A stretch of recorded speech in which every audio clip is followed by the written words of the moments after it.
Que Swami can start prayer, Swami. Okay. அருட்பெரும் ஜோதி அருட்பெரும் ஜோதி தனிப்பெரும் கருணை அருட்பெரும் ஜோதி எல்லாம் செயல் கூடும் என்னானை அம்பலத்தே எல்லாம் வல்லாந்தனையே ஏற்று இன்று வருமோ நாளைக்கே வருமோ அல்லது மற்றென்று வருமோ அறியேன் என் கோவே தொன்றுமல வெம்மாயையற்று வெளிக்குள் வெளிகடந்து சும்மா இருக்கும் சுகம் அருள் பழுத்த செலுங்கனியே அகம்பழுத்த சிவஞான அமுதே முத்தி பொருள் பழுத்த அருட்பாவை எமக்களித்த தெய்வ மணப்பூவே என்றும் மருள் பழுத்த அடியேங்கள் மன இருளை அகற்ற வருமணியே மெய்மை தெருள் பழுத்த வடலூர்வாள் ராமலிங்க நின்னருளை சிந்திப்பேனே திருநிலைத்து நல்லருளோடும் அன்போடும் சிறப்போடும் செழித்து ஓங்க ஒரு நிலைத்து வெண்மகிழ்வோடு வாழ்வுற வந்து நின் அருள் செய்வாய் இரு நிலத்தவர் இன்புறத் திருவருள் எல் வடிவோடு மன்றில் குரு நிலைத்த சர்க்குரு எனும் இறைவனின் குறைகள் பதம் போற்றி சாகா கலை கண்ட சதுரா வருக சாந்தமெனும் தவளக்கலையை உடுத்தமர்ந்த தலைவா வருக சர்க்குணர்க்கு வேகா காலை விளம்ப வந்த விபுவே வருக வெறுவிலக்காம் வெண்பா உரைத்த தமிழ் தலைமை வேந்தே வருக வியநிலத்தில் பாகார் மொழியார் பற்றறுத்த பரமே வருக பக்திதனை பாரில் எவர்க்கும் படவிரிக்கும் பாங்கே வருக பல்காலும் பாகார் தெய்வ வடற்பதியின் வாழ்வே வருக ராமலிங்க வல்லல் எனமோ மாணிக்க மணியே வருக வருகவே திருவிளங்க சிவயோக சித்தி எல்லாம் விளங்க சிவஞான நிலை விளங்க சிவானுபவம் விளங்க திருவிளங்கு திருத்தில்லை திருச்சிற்றம்பலத்தே திருக்கூத்து விளங்க ஒளி சிறந்த திருவிளக்கே உரு விளங்க உயிர் விளங்க உணர்ச்சி அது விளங்க உலகமெல்லாம் விளங்க அருள் உதவும் பெரும் தாயாம் மருள் விளங்க குழல் வெள்ளி மகிழ்ந்தொருபால் விளங்க வயங்கும் மணி பொது விளங்க வளர்ந்த சிவக்கொழுந்தே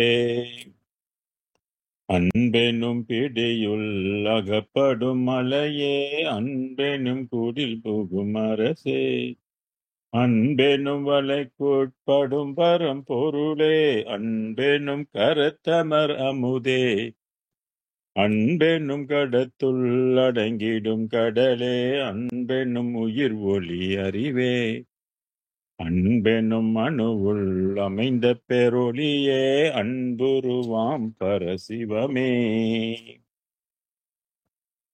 இணையம் வழி இணைந்திருக்கின்ற எல்லா அன்பர்களுக்கும் இனிய வணக்கங்கள். வருகின்ற ஆடி அமாவாசை 24ஆம் தேதி 7வது மாதம். இந்த ஆடி அமாவாசைக்காக நாளைக்கு நாங்கள் தமிழகம் புறப்படுறோம். இந்த வகுப்பில் இருக்கிறவங்க, இந்த பாடத்தெல்லாம் கேட்குறவங்க, ஜீவகாருண்யம் எந்த அளவுக்கு முக்கியம் என்பது எல்லாருக்கும் தெரியும். ஜீவகாருண்யமே ஞான வீட்டுக்கு திறவுகோல் என்பது வள்ளல் பெருமானுடைய வாக்கு. அறம் செய்ய விரும்பு என்பது ஔவையாரோட வாக்கு. ஓடியிட்ட பிச்சையும் உவந்து செய்த தர்மமும் சாடியிட்ட குதிரை போல் தர்மம் வந்து நிற்குமே என்பது சிவவாக்கியாரோட வாக்கு. வரியற்கொன்று ஈவதே ஈகை என்பது திருவள்ளுவருடைய வாக்கு.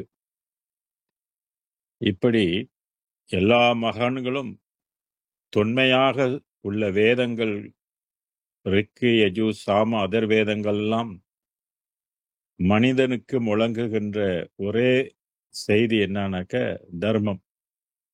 இந்த உலகம் தர்மத்தால் இயங்குகின்றது. ஆக அப்பேற்பட்ட ஒரு மிகுந்த ஒரு தர்ம பயனை செய்து இந்த உலகில் உய்ய வேண்டும் என்பது அன்று முதல் இன்று வரை உள்ள ஒரு பிரபஞ்சத்தினோட நியதியாக இருக்கின்றது.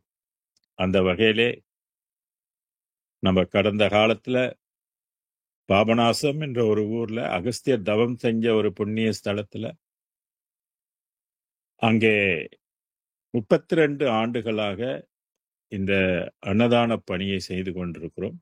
ஏன்னா அகஸ்தியர் அவருடைய பரிபூர்ணம் 400 என்ற ஒரு புத்தகத்துல சொன்னதுனால, வைத்திய புத்தகத்துல இந்த குறிப்பு இருப்பதனால அந்த இடம் தேர்வாகி அந்த இடத்துல தொடர்ந்து செய்து கொண்டு வரோம். பல அன்பர்கள் அந்த விழாவில் வந்து கலந்து கொண்டு இருக்கிறாங்க. சில பேருக்கு அந்த இடம் தெரியாது, அதை பத்தி கேள்விப்பட்டிருக்க மாட்டீங்க. ஊர்ல இருக்கிறவங்களுக்கு கூட பல பேருக்கு தெரியாது, மலேசியாவில் உள்ளவங்களுக்கும் பல பேருக்கு தெரியாது. இருந்தாலும் அந்த அன்னதானம் தொடர்ந்து வருடம் இந்த ஆடி அமாவாசை செய்யப்படுகின்றது. இந்த ஆண்டும் அந்த ஆடி அமாவாசை அன்னதானத்துக்காக தான் நாளைக்கு வந்து புறப்பட இருக்கிறோம். இந்த அன்னதானம் ஒரு ஆள் செய்வதல்ல, பல அன்பர்களுடைய உதவியோடு செய்யப்படுகின்றது. எல்லாருக்கும் அந்த புண்ணியங்கள் கிடைக்க வேண்டும். ஏன்னா அந்த ஆடி அமாவாசைக்கு தான் எப்படி தைப்பூசத்துக்கு பல பேர் ஒரு இடத்துல பத்துமலையில கூடுறாங்களோ, அது மாதிரி இந்த ஆடி அமாவாசைக்கு பாபநாசத்து சிவன் கோயில்ல லட்சக்கணக்கான மக்கள் அங்க வந்து கூடுவாங்க. முன்னோர்களுக்கு திதி கொடுப்பாங்க. விரதம் வந்து திதி கொடுத்துட்டு நம்ம இடத்துல வந்து 11 மணி 12 மணி போல வந்து விரதத்தை முடிப்பாங்க, சாப்பிட்டு போவாங்க. அந்த இடத்துல நம்ம ஒரு 4 மூட்டையில ஆரம்பிச்சு இன்று வந்து 12 மூட்டை அரிசி வரைக்கும் அங்க அன்னதானம் வந்து போடுறோம். ஸோ இந்த புண்ணிய காரியங்கள் வந்து நடைபெற்று கொண்டு வரதுல உங்களுடைய பங்கையும் நீங்கள் வந்து செலுத்தலாம். அது சம்பந்தமான அறிவிப்புகள்லாம் உங்களுக்கு வந்து கொடுக்கப்பட்டிருக்குது. நீங்களும் அந்த புண்ணிய காரியத்தை செய்து இந்த ஜென்மத்துல புண்ணிய பலத்தை நாம் பெருக்கிக் கொள்வோம். அதே வேளையில பொதுவா இந்த ஆடி அமாவாசையில செய்யக்கூடிய அன்னதானத்துக்கு ஒரு தனி சிறப்பு உண்டு. அது என்ன சிறப்பு அப்படின்னாக்க, முன்னோர்களுடைய சாபங்கள், பாபங்கள் இருந்தால் அதை வந்து நிவர்த்திக்கக்கூடிய ஒரு தனிச்சிறப்பு அந்த ஆடி அமாவாசைக்கு அன்னதானம் செய்வதனால் உண்டு. அதுவும் அந்த புண்ணிய சேத்திரத்துல செய்யறது இன்னும் மிகச்சிறப்பு. ஸோ நமக்கு ஒரு பாக்கியம் அது கிட்டி இருக்குது. அந்த இடத்துல தொடர்ந்து செய்து கொண்டு வரும்.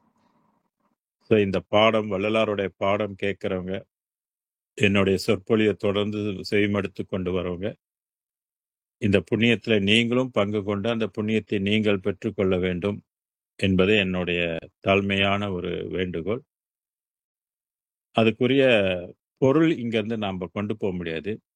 அதனால பணமாக தான் நம்ம வந்து கொண்டு போய் அங்கே எல்லாமே பணம் கொடுத்து தான் அந்த காரியத்தை வந்து செய்கிறோம். அதனால நீங்கள் வந்து என்னுடைய அக்கௌண்ட் நம்பருக்கு உங்களுடைய பணத்தை வந்து செலுத்தலாம். ஊரில் இருக்கிறவங்க அந்த ஊரில் உள்ள அக்கௌண்ட் நம்பரையும் நீங்கள் கேட்டு இல்லை இருக்கிறத பார்த்து அந்த அக்கௌண்ட்டுக்கு வந்து பணம் போட்டிங்கனாக்க இந்த தர்ம காரியத்தை தொடர்ந்து நடப்பதற்கும் அது பேர் உதவியாக இருக்கும் என்று சொல்லிக்கொண்டு, வள்ளல் பெருமான் உய்யும் வகை கூறல் என்ற தலைப்புல கடந்த காலங்களில் உங்களுக்கு 1436 என்ற நம்பருக்குள்ள பாடலை வந்து வரைக்கும் கொடுத்திருந்தோம். இன்னைக்கு வந்து 1437. இதுல வந்து முக்கியமாக நம்ம தெரிஞ்சுக்கக்கூடிய காலம். இந்த பாடத்துல காலத்தை பற்றி சொல்லியிருக்காரு. இந்த காலம் ஒரு பொன்னானதுன்னு சொல்லுவாங்க. ஒவ்வொரு வினாடியும் நமக்கு பொன் போன்றது. காலத்தை வந்து வீணாக கழித்து விட்டால் போன காலம் திருப்பி வராது. அதாவது நம்ம உயிரோடு இருக்கும்போதே நம்ம தர்மத்தை செய்து கொண்டால் அது புண்ணிய கணக்குல போய் சேரும்.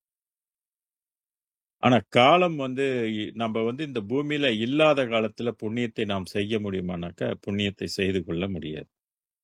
அது போலதான் இறைவனை அடைவதற்கு இந்த காலம் நமக்கு துணையாக இருக்கும். ஒவ்வொரு நாளும் நாம் முயற்சி செய்ய வேண்டும். இந்த முயற்சி ஒரு காலத்துல நமக்கு பயனை கொடுக்கும், அல்லது ஒரு ஜென்மத்திலேயாவது இது நிச்சயமாக பலனை தரும். உழைப்பு போட்டாதான் ஊதியத்தை இறைவன் நமக்கு கொடுப்பார். அதனால இங்க வள்ளல் பெருமான் வான நாடரும் அப்படின்னா வான் நாடரும் வான நாடரும். வான்னா வெளி, ஸ்பேஸ்ல இருக்கக்கூடிய எண்ணிலா கோடி சித்தர்குலங்கள். சித்தாந்தத்துல பதிகள் பல கோடி, வேதாந்தத்துல பதிகள் பல கோடி, நாதாந்தம், கலாந்தம், போதாந்தம், யோகாந்தம், கலாந்தம், இப்படி 6 அந்தங்கள் இருக்கு இல்லையா? அந்த 6 அந்தங்களும் இந்த ஜென்மத்தில் அவரவர்கள் அந்தந்த காலகட்டத்துக்கு ஏற்ற தவங்களை செய்து விண்ணுலக வாசிகளாக வாடுகின்ற மக்களை பெருமான் குறிப்பிடுகின்றார். வான நாடரும் நாடரும் மன்றிலே வயங்கும், அந்த அந்த நாட்டில் வயங்குகின்ற ஞான நாடக காட்சியை நாம் பெறல் வேண்டும். யாரெல்லாம் இந்த ஞான காட்சியை பெற வேண்டும் என்பதை இங்க சொல்றாரு. பூமியில உள்ளவங்க மட்டுமல்ல, வான்வெளியில இருக்கிறவங்களும் இந்த ஞான காட்சியை காண வேண்டும். ஆணிப்பொன் அம்பலத்தில் கண்ட காட்சி அற்புத காட்சியடி அம்மா அற்புத காட்சியடின்னு பாடுறார் இல்லையா? இதுவரையில யாரும் பெறாத ஒரு காட்சி.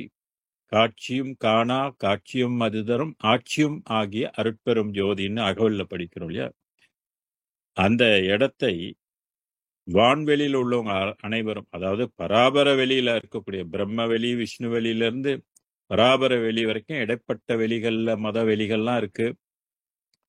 அந்த தேவ உலகங்கள்லாம் இருக்கு. எல்லா உலகத்தில் உள்ளவர்களும் காண வேண்டிய ஒரு முக்கியமான காட்சி அருட்பெரும் ஜோதி என்ற காட்சி. அதுதான் ஞான நாடக காட்சியே நாம் பெற வேண்டும் அப்படின்னு சொல்றாரு. நான் பெறல் வேண்டும் சொல்லல, நாம் பெறல் வேண்டும். நம்மலாம் சேர்த்து சொல்றாரு, நம்மலாம் பெறணும் அப்படின்னு சொல்றாரு. நாடரும் அன்றிலே வயங்கும் ஞான நாடக காட்சியே நாம் பெறும். சிற்றபையில் விளங்குகின்ற தெய்வம் அதே தெய்வம் என்று சொல்றார் இல்லையா? அந்த தெய்வத்தை, அந்த ஒளியை, அந்த பிரபஞ்சத்தை நாம் காண வேண்டும் அப்படின்னு சொன்ன. ஊன நாடக காட்சியால் காலத்தை ஒழிக்கும். ஊன நாடக காட்சினா நம்ம இந்த கண்ணை கொண்டு பார்க்கிறது, இது ஊனக்கண். இப்ப நமக்கு இருக்கிற கண் ஞானக்கண் அல்ல. அதுதான் ஊன நாடக காட்சியால் காலத்தை ஒழிக்கும். இப்ப நம்ம பார்த்து கொண்டிருக்கிற காட்சிகள் எல்லாம் ஊன நாடகம் சொல்றாரு, ஞான நாடகம் இல்ல. ரெண்டு நாடகம் இருக்குது. நாடகத்தை 2 கூறாக பிரிச்சுக்கலாம். ஒன்னு ஞான நாடகம், இன்னொன்னு ஊன நாடகம். ஊன நாடகம் என்ன ஆயிடும்? உயிர் பிரிந்து விடும், செத்து போயிடும், உடம்பு நிலைத்து இருக்காது. ஊன நாடகம். ஊன நாடகம் காலத்தால் எப்பொழுதும் மாறிக்கொண்டே இருக்கும், நிலை இல்லாதது. காண்பது அழிந்து போகும், காயமும் அழிந்து போகும், உன்பொருள் அழிந்து போகும், உலகமும் அழிந்து போகும் என்பது சித்தர்களுடைய பாடல். அதனால இந்த பூலோக வாழ்க்கையை, இந்த பூலோக காட்சியே நீ பார்த்துட்டு காலத்தை ஒழிக்காத, காலத்தை வீணாக்காத அப்படின்னு சொல்றாரு. காலத்தை ஒழிக்கும் அப்படின்னா காலம் வீணாகின்றது. ஈன நாடக பெரியார்கள் வம்மினோ ஈந்தை. ஈன நாடக பெரியார்கள், அதாவது பொய் குருமாரர்களை குறிக்கிறது. இந்த பொய் குருமாரர்கள்லாம் காலத்தை வீணாக்கி கொண்டு இருக்கிறாங்க. அவங்கெல்லாம் ஞான நாடக காட்சியை பெற வேண்டும் என்று இந்த பாடல் இந்த லோகத்துல உள்ளவங்களுக்கும் அறிவுறுத்துகின்றது. அதே சமயத்துல வான்வெளியில் உள்ள அனைத்து சத்தி சத்தர்களும் சித்தர்களுக்கு எல்லாமே பொருந்தக்கூடியதாக அமைக்கின்றது. ஏன்னா கண்டதெல்லாம் அனித்தியம் என்று வள்ளல் பெருமான் குறிப்பிட்டிருக்கிறார் இல்லையா? ஞானசரியல்ல 15:33 வரியில் பாடல்ல, கண்டதெல்லாம் அனித்தியமே, கேட்டதெல்லாம் பழுதே, கற்றதெல்லாம் பொய்யே, நீ கழித்ததெல்லாம் வீணேன்வர். என்ன அனுபவிச்சோம் எல்லாமே வீணுன்வர். உண்டதெல்லாம் மலமேன்வர், உட்கொண்டதெல்லாம் குறையே, உலகில் இருவதையும் உண்மை அறிந்திலரேன்வர். அப்ப 19ஆம் நூற்றாண்டு வரைக்கும் அந்த பராபரை நிலையை அடைந்த முன்னோர்கள் எல்லாம் அது நித்திய நிலை இல்லை என்பதனால எல்லாமே பொய் என்று குறிப்பிடுவார். அதை கடந்து இருக்கின்றது. உரைமனம் கடந்த ஒரு பெருவெளி மேல் அரசு செய்தோங்கும் அருட்பெரும் ஜோதி என்றார் இல்லையா? அந்த நிலையில இருக்கக்கூடிய காட்சியை காண வேண்டும். இல்லைன்னா காலத்தை எல்லாம் வீணாக்கி கொண்டிருக்க, அதற்குரிய நெறிதான் சன்மார்க்க நெறி. அந்த சத்தியமான ஒரு நிலையை காண வேண்டும், அடைய வேண்டும் என்றால் அதற்கு கருணை நெறி தான் ரொம்ப ரொம்ப முக்கியமாக இருக்கு. ஜீவ காருண்ய நெறி. இந்த ஜீவ காருண்ய நெறியின் அடிப்படையில தான் அருளை பெற முடியும். சன்மார்க்கத்துக்குரியாலே அல்லது நித்திய காட்சியை காணுகின்ற, ஆனந்த காட்சியை காணுகின்ற அறிவை நமக்கு கிடைக்கும். அதனால்தான் ஜீவகாருண்யம் முக்கியம். நாம் ஈட்டிய சம்பாத்தியத்திலிருந்து ஒரு பகுதி நாம் வாழும்போதே தான தர்மங்கள் செய்ய வேண்டும். பசித்தவர்களுக்கு பசியாற்றுவிக்கும். பசித்தவர்கள் எல்லாருக்கும் பசி பொதுவாக இருக்குல்ல. அதனால திருமூலர் சொன்ன மாதிரி அவன் இவன்லாம் என்ன வேண்டாம். பசின்னு யார் உட்கார்ந்தாலும் அவங்களுக்கு சாப்பாடு கொடுக்கின்ற அந்த பாக்கியத்தை நாம் பெற்றுக்கொள்ள வேண்டும். அதனாலதான் ஆரம்பத்திலே உங்களுக்கு இந்த ஆடி அமாவாசையத்தோடைய அருமையை பற்றி சொன்னேன். இதெல்லாம் ஒரு பெரிய பாக்கியம். தர்மம் செய்வதற்கு கிடைத்த ஒரு பாக்கியம். ஏன்னா அந்த மெய்யான அருளை பெறுவதற்கு ஜீவகாருண்யம் வழி என்பதனால மற்ற தவங்கள் மற்ற யோகங்கள்லாம் செய்தவர்களுக்கு மெய்யான உலகம் கிடைக்கல பாருங்க. ஏன்னா அவங்கெல்லாம் தர்மம் செய்யவில்லை. அப்ப தர்மம் செய்வதற்கு அவங்களாம் திருப்பி பூலோகத்துல இறங்கி திருப்பி ஜீவகாருண்ய ஒழுக்கத்தை கடைபிடிச்சு தான் அவங்க அருள் பெற்று உய்ய முடியும். சன்மார்க்க உலகத்தை அடைய முடியும். அதனால காலத்தை ஒழிக்க வேண்டாம் என்பது வள்ளல் பெருமானுடைய கருத்து. காலத்தை ஒழிக்கும் ஈன நாடக பெரியார்கள் வம்மினோ ஈண்டே. இப்பொழுதே விரைந்து வாங்க, சன்மார்க்கத்துக்கு வாங்க. ஈண்டேன்னா இப்பொழுதேன்னு அர்த்தம். வம்மினோ அப்படின்னாக்கா வாங்க. ஏற்கனவே பல பாடல்கள்ல அழைப்பு கொடுத்திருக்கிறது. வருவார் அழைத்து வாடி வடலூர் வடதிசைக்கேன். எதை வணங்க வேணும்? ஆடாதீர், சற்றும் அசையாதீர், வேறொன்றை நாடாதீர், பொய் உலகை நம்பாதீர். சன்மார்க்க சங்கத்தை சார்வீர் அப்படின்னு சொல்வார். அப்ப தர்ம நெறியை கடைபிடிக்கணும். தர்மம் தான் நமக்கு உற்ற துணையாக இருக்கும். தர்ம பலம் கூடினால்தான் யோகம் சித்திக்கும். அதுதான் அகவல்ல சொல்வாரு, எண்ணியபடியெல்லாம் ஏற்றுக என்றனை புண்ணிய பலத்தால் பொருந்திய நிதியே அப்படின்னு. அதனால காலத்தை விரயப்படுத்தாமல் விரைந்து சன்மார்க்கத்துக்குள்ள வரணும். விரைந்து ஜீவகாருண்ய ஒழுக்கத்தை கடைபிடிக்கணும். அந்த ஜீவகாரத்தில் உள்ள மேலான ஒரு லாபம் அல்லது ஒரு நன்மை அது பசித்தவங்களுக்கு பசியாற்றுவிப்பது. அந்த பணியை செஞ்சாலே இறைவன் மகிழ்ச்சிவார். நாம் செய்த பாவங்களுக்கெல்லாம் விமோச்சம் கிடைக்கணும் என்பது ஜீவகாருண்ய ஒழுக்க பாடல்கள் எல்லாம் சொல்லியிருக்கிறார். சரி, அடுத்த பாடலுக்கு போவோமே. 14:38. சமயம் ஓர் பல் கோடியும் சமயங்கள் தோறும் அமையும் தெய்வங்கள் அனந்தமும். என்ன சொல்றாரு? சமயங்கள் ஓர் பல் கோடி. அதாவது வள்ளலாருக்கு முன்பு 6 அந்தங்களுக்கு முன்பு பல கோடி இருந்திருக்குது. சமயங்கள் பல கோடியாக இருந்திருக்குது. நமக்கு தெரிஞ்சதெல்லாம், நம்ம காலத்துல இப்ப தெரிஞ்சதெல்லாம் 6 சமயங்கள் தான் நமக்கு தெரியுது. ஆனா இந்த பூமி 700-800 கோடி ஆண்டுகள் பழமை வாய்ந்தது. அப்ப இது அவ்வளோ ஆரம்பத்திலே பல சமயங்கள்லாம் இருந்துதான் அதை சுருக்கி கொண்டாந்து 6ல வச்சாங்க. இப்ப 6ஐயும் சுருக்கி கொண்டாந்து 1ல வச்சிருக்கிறாங்க. அதுதான் சுத்த சன்மார்க்கம் அப்படின்னு சொல்லக்கூடிய. இதுக்குள்ள எல்லாமே அடங்கி போயிடும். அதனால சமயங்கள் ஒரு பல் கோடியும் சமயங்கள் தோறும் அமையும் தெய்வங்கள் அனந்தம். ஒவ்வொரு சமயத்துக்கும் ஒவ்வொரு தெய்வம். அந்த தெய்வத்துக்கு கீழே பல தெய்வங்கள், அனந்த தெய்வங்கள் இருக்கு. 1-2 சாமி இல்ல, ஏகப்பட்ட சாமி. இந்து மதத்துல சொல்லவா வேணும் சாமிக்கு என்ன பஞ்சம்? அவ்வளோ சாமிகள் இருக்கு. மூர்த்திகள் பல பேர் இருக்கிறாங்க. அந்த மூர்த்திகள் உலகத்துல பல தெய்வங்களும் இருக்கிறாங்க. அது அனந்தம் என்றார். அனந்தம்னா நிறைய கணக்கில் அடங்காது. இந்த ஞான சன்மார்க்கத்து எமையும் உமையும் உடையதையோ அம்பலத்து இறையும் அமைய அம்பலத்தாடும் பொற்பதமும் என்று அறிமி. இப்படி சமயங்கள் கோடியில உள்ள தெய்வங்களும் ஞான சன்மார்க்கத்தில், ஞான சன்மார்க்கம் என்பது ஒரு தனி உலகம், தனி நெறியது. அதுதான் சுத்த சன்மார்க்கம், சமரச சன்மார்க்க வெளி அப்படின்னு சொல்லுவாரு. அந்த நிலையில எம்மையும் உம்மையும் அப்படின்னா நம்மள எல்லாம் கொண்டு போய் அந்த இடத்துல சேர்க்கக்கூடியது அந்த இறையினுடைய வேலை, அந்த இறையை நம்ம வசப்படுத்தி கொண்டால் அந்த இறை நம்மளை கொண்டு அந்த அம்பலத்து இறையும் அமையன்னா நாம் அந்த உலகத்தில் போய் வாழ அம்பலத்தாடும் பொற்பதமும் என்று அறிவேன். அம்பலத்தில் ஆடுகின்ற திருவடியை நீங்கள் அறியுங்கள் அப்படின்னு சொல்றாரு. அம்பலத்தில் ஆடுகின்றார் பாங்கிமாறே, அவர் ஆற்றல் கண்டு நாட்டம் கொண்டேன் பாங்கிமாறேன் படிப்பார் இல்லையா? அதனால அம்பலத்தில் இறைவன் அங்கே ஆடுகின்றான். ஒரு ககரான்னு சொல்றது அது, ஒரு வைப்ரேஷன். அந்த வைப்ரேஷனை நம்ம பெற்றுக்கொண்டோம்னா அது பொற்பதத்தை தரும், பொன்னு உடம்பாக இருக்கும். அதுதான் அகவல்ல வள்ளலார் சொல்லியிருப்பாரு, பொன்னுடம்பு எனக்கு பொருந்திடும் பொருட்டாய் என்னுள்ளம் கலந்த எந்தனி அன்பே அப்படின்னு சொல்றாரு. இப்ப நம்மளுடைய உடம்போ எல்லாம் வெறும் சதை, செல்ஸ் உடம்பு, அணுக்கள். அணுக்கள் உடம்பு என்ன ஆகும்? இறந்து போயிடும்.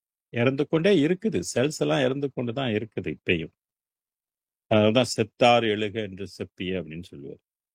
நம்மளெல்லாம் செத்தவர்கள் லிஸ்ட்ல வச்சுதான் மேலோர்கள் எல்லாம் பார்ப்பாங்க. அடுத்த பாடல், 6 கோடியாம் சமயங்கள் அகத்தினும் அவை மேல் வேறு சேர்ந்த சித்தாந்த வேதாந்த நாதாந்த தேரும் மற்ற அந்தத்தும் சிவம் ஒன்றே அன்றி வேறு கண்டிலே. இப்ப சன்மார்க்கம் வருவதற்கு முன்பே, வள்ளலார் சிவக்கொள்கையை சொல்வதற்கு முன்பே சமயங்கள் தோறும் சிவத்தை பற்றி சொல்லியிருக்கிறாங்க. அந்த சிவம் எது அப்படின்னு கேட்டீங்கன்னாக்க, பராபரை நிலைக்கு உட்பட்ட ஒளியை சிவம் என்று கோட்பாடு. வள்ளலார் சொல்லுகின்ற சிவம் வேறு. சொல் ஒன்று, ஆனா நிலை வேறு, தன்மை வேறு, குணம் வேறு, ஆற்றல் வேறு. இப்படி நிறைய வேறுபாடுகள், கிட்டத்தட்ட ஒரு 45 வகையில அந்த வேறுபாடுகளை அதுக்கு உண்டு. இதெல்லாம் நம்ம இந்த நூலை ஆராய்ச்சி செஞ்சாக்க இந்த உண்மையை கண்டுபிடிக்கணும். அதனால மற்ற சிவங்கள், மற்ற சமயங்கள், மதங்கள் சொல்லுகின்ற சிவம் வேறு, சன்மார்க்கம் சொல்லுகின்ற வேறு. ஒன்று அனித்தியம், ஒன்று நித்தியம். அதான் பொதுவது சிறப்பது புதியது பழையது என்று அதுவதுவாய் திகழ் அருட்பெரும் ஜோதி அப்படின்னு சொன்ன. ஆக 6 கோடியாம் சமயங்கள் அகத்தினும் அவை மேல் வேறு சேர்ந்த சித்தாந்த வேதாந்த நாதாந்த மற்றேறும் மற்ற அந்தத்தும், 6 அந்தம், சிவம் ஒன்றே அன்றி வேறு கனி. உண்மையான சிவம் ஒன்றுதான் அப்படின்னு சொல்றாரு. எது நிலைத்திருக்குது? அது சன்மார்க்கத்தில் உள்ள சொல்லுகின்ற சிவம் தான் நிலைத்திருக்கும். அதான் அருள் விளக்கே அருட்சுடரே அருட்ஜோதி சிவமே என்று சொன்னார். இந்த அருட்ஜோதி சிவம் என்பது வேறு, பரசிவம் என்பது வேறு. இப்ப திருமந்திரம், திருக்குறள், திருப்புகழ்,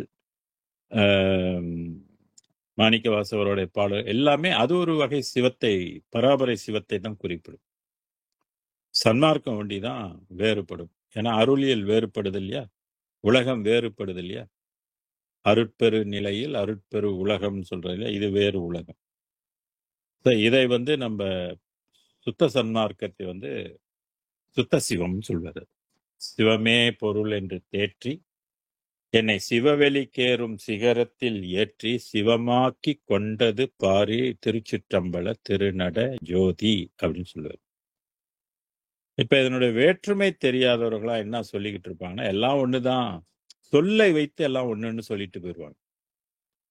ஆனா இங்க 6ஆம் திருமுறையுடைய சாட்சியா நம்ம பார்க்கும் பொழுது, ஆராய்ச்சி செய்து பார்க்கும்போது, வள்ளலார் சொல்லுகின்ற சிவம் முற்றிலும் சைவ சமயங்களோ அல்லது வள்ளலாருக்கு முன்பு பேசப்பட்ட சமயங்கள் அல்ல அதற்கு முன்பு வேதத்தில் சொல்லப்பட்ட சிவம் அல்ல. சிவம்னா ஒளின்னு அர்த்தம். சரி, அடுத்த பாடலுக்கு போகும். கலை இருந்ததோ திருச்சிற்றம்பலத்திலே கருணை நிலை இருந்தது. இந்த கருணை நிலை, அதான் பெருங்கருணை என்று வள்ளல் பெருமான் இதுக்கு மந்திரமாக சொல்வார். இப்ப நம்மலாம் சொல்றோம் இல்லையா, அருட்பெரும் ஜோதி அருட்பெரும் ஜோதி, தனி பெருங்கருணை அருட்பெரும் ஜோதி என்பது மகா மந்திரம். ஏன் இத மகா மந்திரம்னாக்க, எல்லா மந்திரத்துக்கும் அப்பால் பட்டது. 7 கோடி மந்திரத்துக்கும் எல்லாம் அப்பால் பட்ட ஒரு இறைவனை சுட்டி காட்டுகின்ற ஒரு மந்திரம் அல்லது தொடர்பு படுத்துகின்ற ஒரு மந்திரம். ஸோ இந்த மந்திரத்தை நம்ம அடிக்கடி உச்சரிக்க அந்த பிரபஞ்சம் நம்மளை வந்து ஆட்கொள்ளும். அது நமக்கு கண்ணுக்கு அதுதான் முதலாக இருக்கக்கூடிய ஒளி, முதல் வெளி அல்லது முதல் ஒளி அப்படின்னு சொல்றது. அந்த பிரபஞ்சம் உலகோரை காட்பதற்கு 19ஆம் நூற்றாண்டுக்கு முன்பு அது யாருக்குமே கிடைத்ததில்ல. முதல்ல தான் 19ஆம் நூற்றாண்டுல வள்ளல் பெருமானை ஆட்கொண்டதுக்கு என்பது பாடல் உறுதிப்படுத்துகின்றது. வள்ளல் பெருமானே முதலில் இதை பெற்றார் என்பதற்கு அகவல்லின் சாட்சி நூல் கருத்துகள் இருக்குது. இங்க 6ஆம் திருமுறையிலும் நிறைய இருக்குது. அதனால கருணை என்று இங்க சொல்லக்கூடிய கருணை பொதுவாக எல்லா தெய்வத்துக்கும் கருணை. மதங்கள் கூட இறைவனை ரொம்ப கருணையானவன், நிகரற்றவன் என்றெல்லாம் குறிப்பிடும். அதுக்கெல்லாம் கடந்து இருக்கின்ற பெருங்கருணையோட தன்மை, அதோடைய கருணை யார் அறிவார் அப்படின்னு வள்ளலாரே வியந்து சொல்வார். அதனாலதான் கலை இருந்ததோ திருச்சிற்றம்பலத்திலே கருணை நிலை இருந்தது. இது என்ன கலை அப்படின்னு கேட்டீங்கன்னா சிவக்கலைன்னு சொல்லுவோம். ஒளியில இருக்கக்கூடிய செயல்திறன், அதுக்கு கலை என்று பெயர். நினைத்தவை யாவையும் பெறலாம். நம்ம என்ன நினைக்கிறோமோ அதை எல்லாத்தையும் பெறலாம்ன்றது. ஆனா எப்பொழுது நம்ம நினைக்கிறது எல்லாம் நமக்கு கிடைக்கும் அப்படின்னாக்க நாம் அதுமயமாக ஆகணும். நாம் அதுவா ஆயிட்டாங்க. அதனால்தான் எல்லாம் செயல் கூடும் அப்படின்னு சொன்னாரு. என் ஆணை அம்பலத்தே, எங்க அம்பலமாகணும். நாம் அம்பலமாக ஆயிட்டோமா நாம் நினைத்தது எல்லாமே கைகூடும். இப்ப நம்மளுடைய வெளிகள் வந்து அஞ்ஞான வெளி. அஞ்ஞான வெளியில நம்ம நினைச்சது வந்து கூடுறதுக்கு நாள் பிடிக்கும். எல்லாம் செய்ய முடியாது. ஒரு குறிப்பிட்ட அளவுக்கு தான் நம்மளால செய்ய முடியும். அதுக்கும் நம்ம மனசுல போட்டு ஆம்பிஷன் நம்ம வந்து உருவாக்கணும். சப்கான்ஷியஸ்ல வந்து பாசிட்டிவா நினைக்கணும். நமக்கு என்ன தேவையோ அது மனசுல நினைக்கணும் அப்படின்னு சொல்றாங்க இல்லையா? அது போல அது ஒரு செகண்ட்ல ஒரு 24 நிமிடத்துக்குள்ள நம்ம நினைச்சது எல்லாம் கிடைத்திரும். அதான் நினைத்தவை யாவையும் அப்படின்னு அந்த எல்லாம் அப்படி இல்லை. மண்ணை எடுத்து தங்கமாக்கணும்னாக்கா அதை ஆக்கிடலாம். அந்த மாதிரி ஒரு பவர் இது. அதான் யாவையும் பெறலாம் என்று சொல்றது. மலை இருந்தன இருப்பீர். மலை மாதிரி இருந்தா மலை அசையுமா? அசையாது. நீ அசையாமல் ஜடம் மாதிரி இருந்தால் என்ன செய்யறது? வம்மினோ அன்றி கொலை விரும்புவீர் எனில். கொலையும் பொலையும் கொண்டு இருந்தால், சாப்பிட்டுட்டு இருந்தால் என்ன செய்ய முடியும்? அருளை பெற முடியுமா அப்படின்னு கேட்கிறார். ஏகும் புறத்தேகுமின் குலைந்தேனர். குலைந்தேனா நீ செத்துதான் போவ. கடவுளை தேடி செத்து போனாலும் பரவாயில்ல, அந்த புண்ணியம் உன்னை சேர்ந்து வரும். அது ஒவ்வொரு ஜென்மத்துக்கும் உன்னை தூக்கி விட்டுரும். உய் வகை கூறல்ல இதை சொல்றாரு. நீ வந்து வீணாகாத, கொலைப்புலையை வந்து தவிர்த்துரு. ஏன்னா இறைவன் கொலைப்புலை உள்ளவர்களுக்கு அருள் செய்ய மாட்டான் அப்படின்னு சொல்லி நமக்கு வந்து வாழ்க்கையின் ரகசியத்தை வந்து உயரத்துக்குரிய வகையை பற்றி இந்த இடத்துல கொலை விரும்புவீர் எனில் புறத்தே ஏகுமின் குழந்தே அப்படின்னு சொல்றாரு. நீ போய் தொலை அப்படின்னு சொல்ற மாதிரி இங்க சொல்றாரு. அடுத்த பாடல்ல இப்ப நம்ம கொலையை வந்து தவிர்க்கணும், புலையையும் தவிர்த்து கொள்ள வேண்டும் அருளை பெறுவதற்கு. இது சித்தாந்தத்துக்கும் இந்த கருத்து வந்து பொருந்தும். அதனாலதான் திருவள்ளுவர் சொன்னார் இல்லையா, தன் ஊன் பெருக்கத்திற்கு பிரிதொரு ஊன் உண்பான் எங்கனம் ஆளும் அருள் அப்படின்னு திருக்குறள் நமக்கு கற்பிக்குது. அடுத்த பாடல் சொல்றாரு 1441 கதி இருக்கின்ற திருச்சிற்றம்பலே. கதி அப்படின்னு சொன்னாக்க நற்கதி, நல்ல கதி, நல்ல விமோச்சனம். இப்ப நம்மலாம் துர்க்கதியில இருக்கிறோம். துர்க்கதி என்ன பண்றது அப்படின்னாக்க பொய் வாழ்க்கையை நமக்கு பொய் உடம்பை வளர்த்து கொண்டு பொய் காட்சிகளை கண்டு கொண்டு பொய் உணர்வுகளை நமக்கு சிறிய இன்பங்களை கொடுத்து நம்மளை மயக்கி வச்சுக்கிட்டு இருக்குது இந்த துர்க்கதி. நற்கதி என்று சொல்லக்கூடியது எப்படி இருக்குன்னா அது சிவமாக்குது, ஒளியாக்குது, உண்மை நெறிக்கு கொண்டு போகுது, உண்மை நிலையை நமக்கு தருது.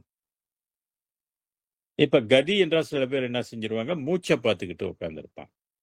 இங்க சன்மார்க்கத்தில் வந்து மூச்சு பயிற்சி செய்ய வேண்டிய அவசியம் இருக்காது. வள்ளல் பெருமான் எங்கேயுமே மூச்சு பயிற்சி செஞ்சதாக சான்றுகள் இருக்கா அப்படின்னா இல்லை. ஆனா கதி என்றதை பத்தி சொல்ற, கதிக்கு பல பொருள்கள் இருக்கு, பல விளக்கங்கள் இருக்கு. சொல்ற முடியாது, நீ என்ன கதி ஆக போற பாரு அப்படின்னா, எனக்கு ஒரு நல்ல கதி கிடைக்காம இருக்குது அப்படின்னு சொல்லுவான். நற்கதி அடைய வேண்டும் அப்படின்னு பிரார்த்தனை பண்ணுவான். இதுக்கு கதிக்கு பல பொருட்கள் இருக்கு. அது மூச்சு காற்றுன்னு சில பேர் என்ன செய்வாங்க, மூக்க பார்த்துக்கிட்டு இருப்பாங்க. சில பேர் மூச்சு பயிற்சி செஞ்சிட்டு இருப்பாங்க. ஒன்று தெரிந்து கொள்ள வேண்டும், நாம் மூலாதாரத்தில் உள்ள கனலை எழுப்பவில்லை. மூலாதாரத்தில் கனலுடைய எழுப்பியவர்கள்லாம் எங்க போய் வாழுகின்றார்கள் அப்படின்னாக்க, பராபரை உலகத்தில் வாழுகின்றார்கள். இப்ப பராபரை உலகத்தில் உள்ளவங்களும் ஞான நாடக காட்சி நாம் பெற வேண்டும்னு சற்று முன்பு படித்தோம் இல்லையா? யாராரு? வான நாடரும்னு சொன்னாலே முதல் பாடல் 14:37 இன்றைய பாடல்ல முதல் பாடல்ல நான் விளக்கம் கொடுத்துட்டேன். அவங்களும் உண்மையான நாடக காட்சி பெற வேண்டும். அதனால்தான் அவர் வள்ளலார் கண்டதெல்லாம் அனித்தியம் என்று குறிப்பிடுவார். அதனால கதி இருக்கின்ற திருச்சிற்றம்பலத்திலே கருணை நிதி இருக்கின்றது. கருணை நிதி, கருணாநிதி. இறைவன் ஒரு நிதியா, கருணை என்ற ஒரு நிதியாக இருக்கின்றான். எந்த ஒரு எதிர்பார்ப்பும் நம்மள்கிட்ட கேட்காம, பயனை எதிர்பார்க்காம, நாம் செலுத்துகின்ற அன்புக்கும் நாம் உயிர்களிடத்தில் செய்கின்ற இரக்கத்துக்கும் அவன் நமக்கு கடமைப்படுகின்றான். நம்மளை உய்விக்க அவன் முன் வருகின்றான். அதுதான் கருணை நிதி இருக்கின்றது. எங்க இருக்குது கருணை நிதி அப்படின்னா, திருச்சிற்றம்பலத்துல இருக்குதுன்றது. ஸ்பேஸ்ல தான் அது கருணையானதுன்னு சொல்றாரு. அப்ப அந்த ஸ்பேஸ்க்கு ஒரு குணம் இருக்கின்றது. அந்த குணம் ரொம்ப கருணையானதுன்றது. அப்ப அதை நம்ம பெறணும்னா நம்மளும் கருணையாக இருக்கணும். கருணையை நம்ம பிராக்டிஸ் பண்ணணும். அதுதான் கடவுள் வழிபாடுன்னு வள்ளல் பெருமான் கொண்டு வர்றார். அவர் அறிவுக்கு எட்டியது 12வது அறிவை கொண்டு பார்க்கும்போது கருணை தான் கடவுள் வழிபாடுன்னு சொல்றாரு. அதான் யாருக்குன்னா, அறிவு விளங்கிய ஜீவர்களுக்கெல்லாம் அப்படின்னு சொன்னார். ஜீவகாருண்யமே கடவுள் வழிபாடுன்னு வைக்கிறார். அப்ப ஒவ்வொரு நாளும் நம்ம யாராருக்கு செயலாலோ அல்லது எண்ணத்தாலோ நம்ம வழிபாடு செய்யணும். பிறருடைய துன்பம் தீர்க்கணும். நம்மளால் பிறருக்கு ஒரு நன்மை ஏற்படும். அப்பதான் பெருங்கருணையை நம்ம பெறும். சிறு கருணையை கொண்டுதான் பெருங்கருணையை பெற வேண்டும் என்பது சன்மார்க்கத்தினுடைய விதி நெறியாக இருக்குது. ஆதலால் நீவர்கள் எல்லாம் பதிய இங்கனே வம்மினோ, இங்க வாழ்வதற்கு நீங்களாம் வாங்க. நீங்க மண்ணுலக வாழ்க்கை பெருசுன்னு நினைச்சிட்டு இருக்கிறாங்க. பதிய அப்படின்னாக்க நீங்கள் இந்த உலகத்தில் கால் பதிக்க, இங்கே வம்மினோ கொலை பயில்வீரேல்.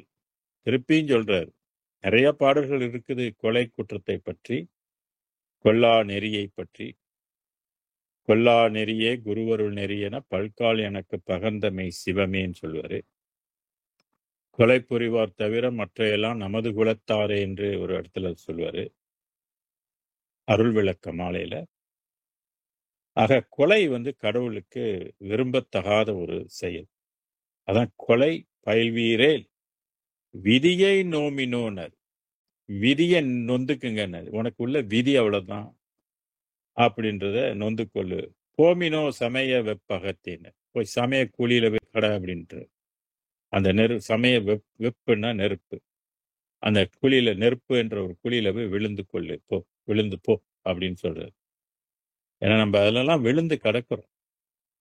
அதுல இருந்து நம்ம மீண்டு வரணும் இல்லையா? உய் வகை கூறல், உய்யறதுக்கு ஒரு வழியை சொல்றாரு. நீங்க புலவத்திலே இறப்பு பிறப்புல இருந்து கடந்து மாண்டு கொண்டு இருக்காத, அது ஆறறிவு உள்ள மனித இனத்துக்கு அழகல்லன்னு. சாதியிலே, மதங்களிலே, சமய நெறிகளிலே, சாத்திர சந்தடிகளே, ஆதியிலே அபிமானித்து அலைகின்றேர் உலகே, அலைந்தழிந்து வீணே அழிதல் அழகலவேன். அதனால்தான் நம்ம ஆறறிவு இறைவன் நமக்கு எதுக்கு கொடுத்திருக்காருன்னா, சிந்தித்து அருளை பெற்று உய்வதற்காக நமக்கு ஆறறிவு கொடுத்திருக்கிறது, பகுத்து அறியக்கூடிய அறிவு. ஓகே, அடுத்த பாடல்ல அப்ப கொலையும் பொலையும் தவிர்க்கணும். தவிர்த்தால் இந்த கடவுளுடைய அருளை நாம் பெறலாம். அருள் விளங்கிய திருச்சிற்றம்பலத்திலே, அருள் விளங்கிய திருச்சிற்றம்பலம். அப்ப அம்பலத்துல ஸ்பேஸ்ல என்ன இருக்குன்னா அருள் இருக்கு. கருணை இருக்குது. அழியா பொருள் விளங்குதல் காண்மினோ, அழியாத பொருள். இந்த அருள் நம்மளை அழியாத ஒரு பொருளாக செய்யும். பொருளது பொருளாய் பொருளது பொருளாய் அருளினில் விளங்கும் அருட்பெரும் ஜோதின்னு சொல்லுவார்.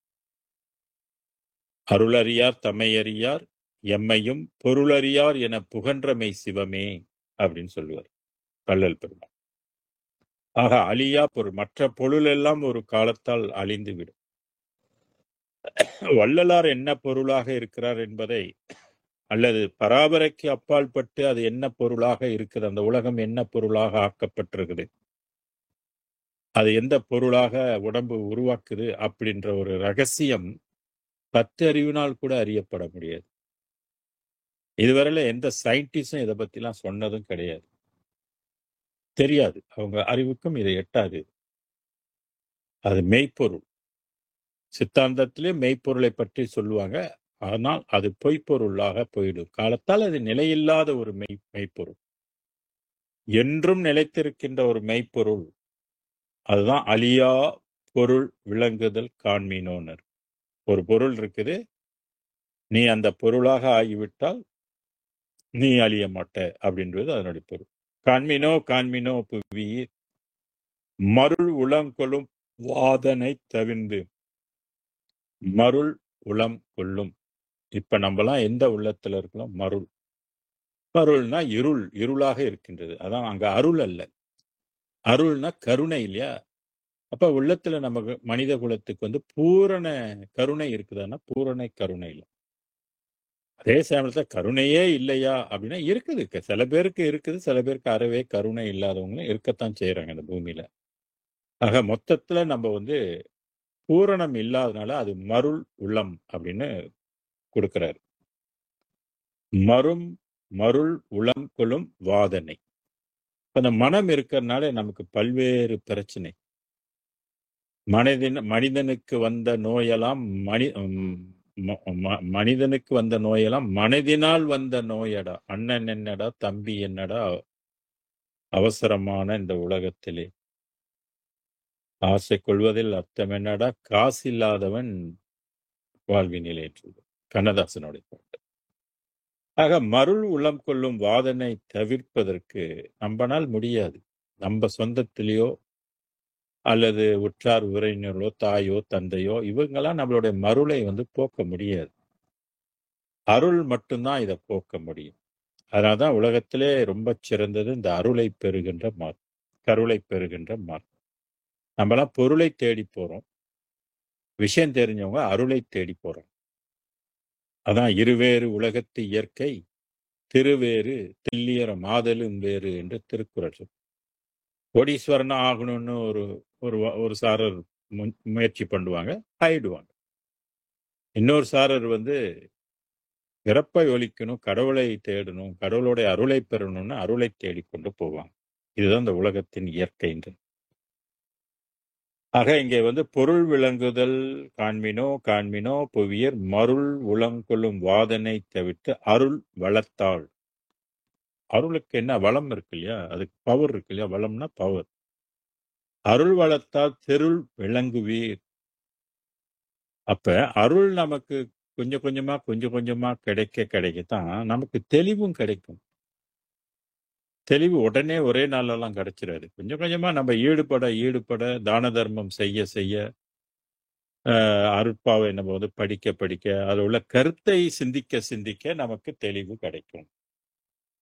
அதான் அருள் வளத்தால் தெருள் விளங்குவீர். எடுத்தனே அருள் இல்லைன்னா மற்றவங்களுடைய குருமார்களுடைய சொற்பொழிவெல்லாம், அவங்க சில குருமார்கள்லாம் இருக்கிறாங்க, எடுத்து சொல்லுவாங்க, விளக்கம் கொடுப்பாங்க. ஒரு தொண்டா சில பேர் செய்வாங்க. ஏன்னா அந்த மாதிரி சொல்வதனால அவங்களுக்கு ஒரு லாபம் இருக்கும், கடவுளுடைய கருணை பெறுவது. வள்ளல் பெருமானும் சொல்றார் இல்லையா, எப்பாரும் எப்பதமும் எங்கனம் நான் சென்றே எந்தை நினது அருட்புகழை இயம்பியிடல் வேண்டும்.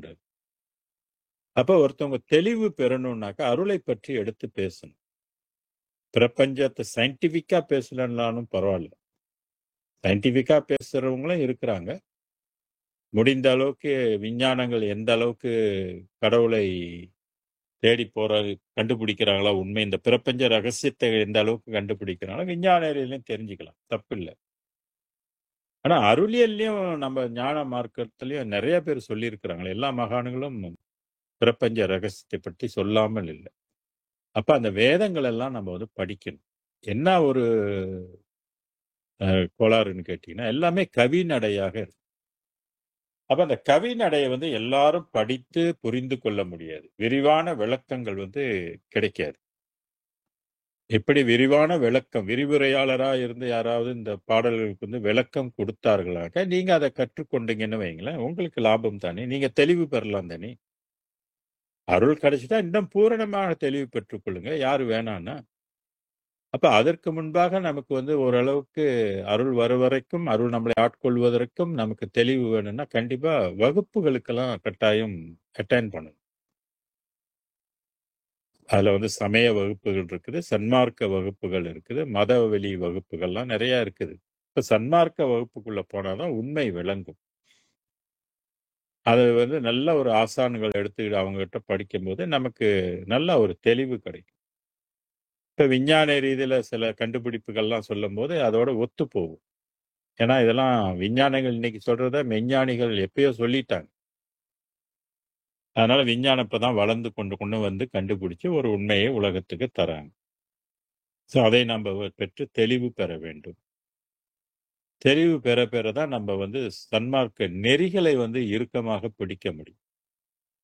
அல்லது பக்தி நமக்கு வந்து ஓங்கும். இந்த மாரி ஒண்ணு இருக்கு. இத அடைய வேண்டும் என்ற ஒரு வேட்கை நமக்கு வந்து பெருகும். வள்ளலார் சொல்லுவாரு, ஆசை பொங்குது" அப்படின்னுவாரு. "கரை கடந்து போனது நீ தாங்க முடியாது அரசே, கண்டுகொள்வாய் நீயே" அப்படின்னுவாரு. இந்த ஆசை வந்து பெருகணும். அப்ப தெளிவு வர வர தான் இறைவனை அடையணும் என்ற ஒரு வைராக்கியம் நமக்குள்ள வரும். அந்த மாரி வைராக்கியம் வரும்போது தான் நமக்கு தேவையற்ற உணவுகளை எல்லாம் ஒதுக்க முடியும். இல்லன்னா இந்த அ கொலையில வந்து இவங்க அந்த குற்றத்துக்கு உட்பட்டு வெறும் நாக்கு ருசிக்கு அடிபட்டு அருளை இழந்து கொண்டு போவார்கள். அதனால தான் இங்க தெளிவு பெறணும்னாக்க கண்டிப்பாக வேதங்களை வந்து படிக்க வேண்டும். அந்த வகையில வள்ளல் பெருமான் நமக்கு 6ஆம் திருமுறை என்ற ஒரு வேதத்தை குடுத்திருக்கிறார். அவர் முதல்ல 1 to 5 எழுதிட்டு, அதுக்கப்புறம் வந்து பூரண நிலையை பெற்ற பிற்பாடு தான் 6ஆம் திருமுறை எழுதி உண்மை கடவுளை அவர் பார்க்கிறார். அந்த உண்மையான கடவுள் வந்து அருட்பெருஞ்சோதி ஆண்டவர் தான் அப்படின்னு அவரு உறுதிப்படுத்துறாரு. அவருக்கு ஒண்டிக்கு தான் இந்த காட்சி கிடைச்சது. அதனால தான் கண்டது எல்லாம் அனித்தியமேன்னாரு.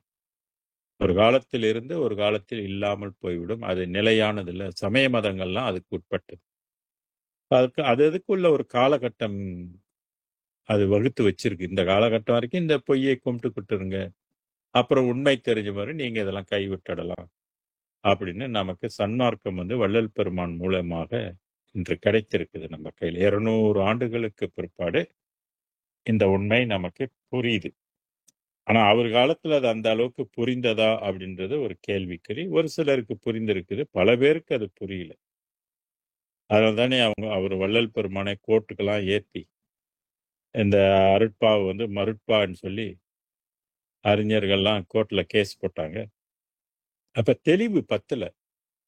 இல்லன்னா அந்த சன்மார்க்கத்தை வந்து தெரிந்து கொள்ளக்கூடிய அளவுக்கு அவங்கள்ட்ட அந்த அறிவு, வளர்ச்சி இல்ல.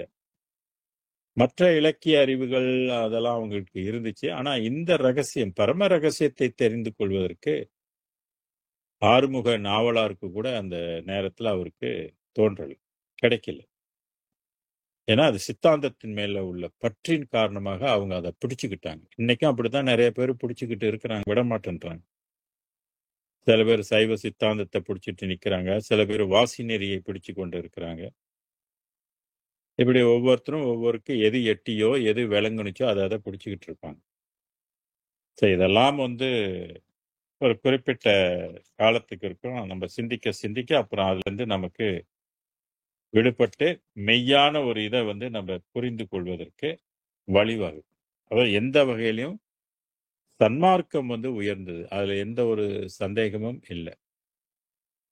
வள்ளலாருக்கு முன்பு உள்ள எல்லா அந்தங்களும்